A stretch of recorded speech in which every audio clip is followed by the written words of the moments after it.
Então deixe aí o seu joinha, se inscreva no canal para que você possa sempre receber as nossas aulas. Obrigado, um abraço.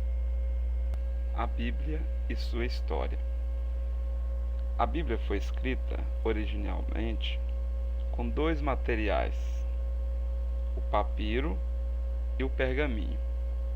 O papiro é um material feito de tecido retirado das margens do Nilo.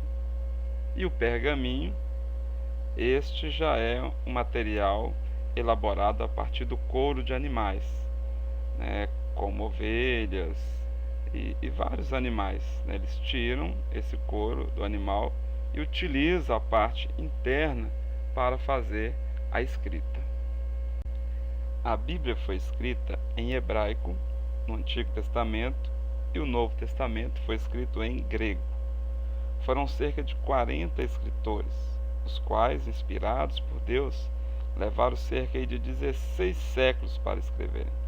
Esses escritores possuíam em mais diferentes profissões, níveis sociais diferentes, viviam em situações diferentes, em lugares diferentes. Também podemos pontuar que a Bíblia tem diversas traduções.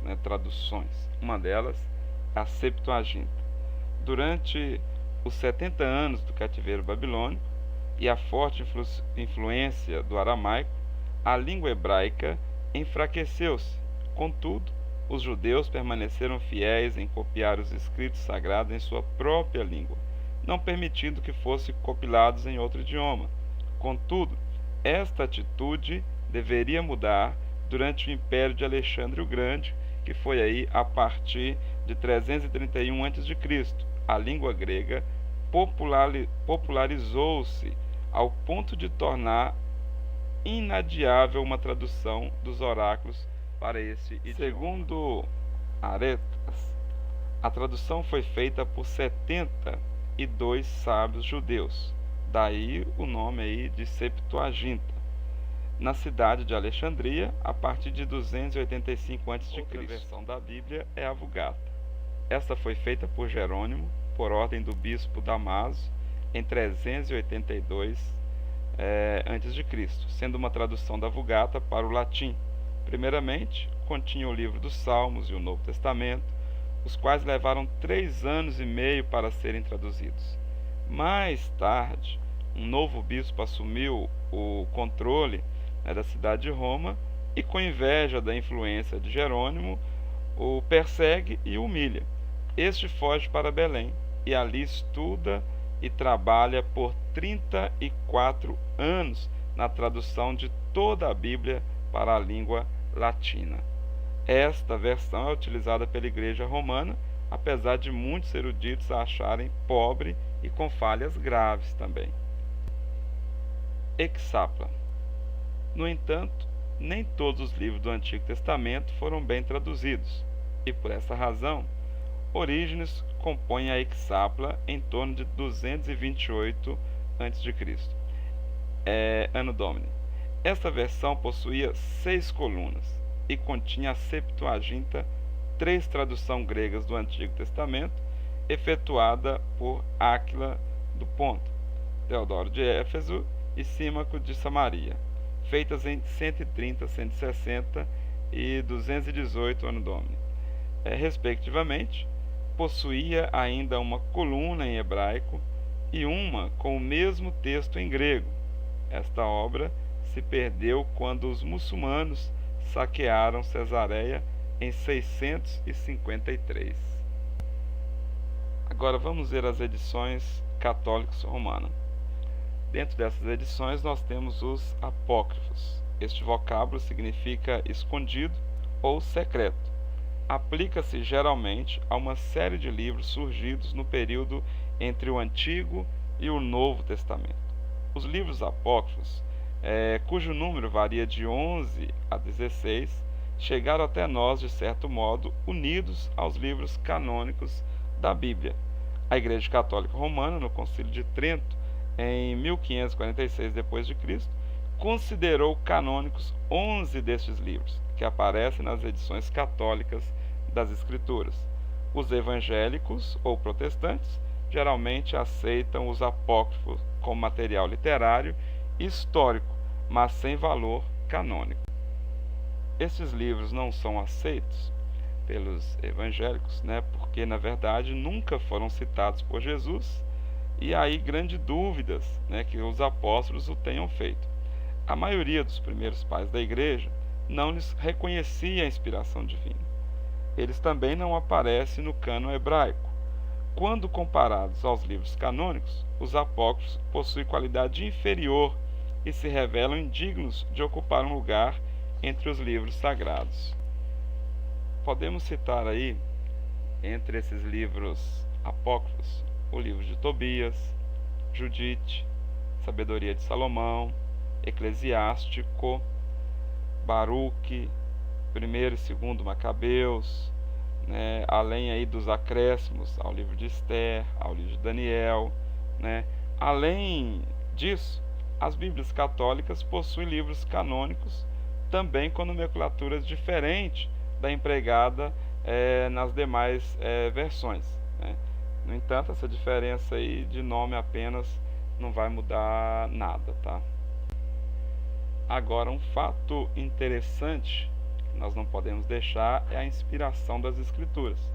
Precisamos fazer distinção entre revelação e inspiração. Revelação é o ato de Deus pelo qual ele dá a conhecer o que o homem por si mesmo não podia saber. Agora, inspiração, nós queremos dizer que o escritor é preservado de qualquer erro ao escrever essa revelação que Deus deu a ele. Então, a inspiração nem sempre vai implicar em revelação, tá?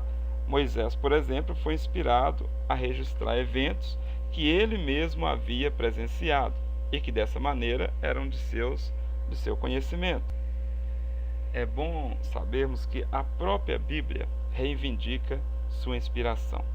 O Antigo Testamento ele declara isto, aí no livro de Josué 3:9, quando disse assim: olha, então disse Josué aos filhos de Israel: chegai-vos para cá e ouve a palavra do Senhor vosso Deus.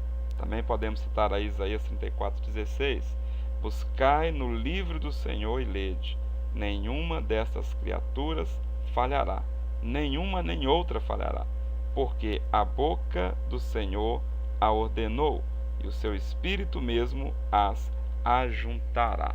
Digo, nenhuma destas escrituras. Jesus citou o Antigo Testamento e viveu em harmonia com seus ensinos.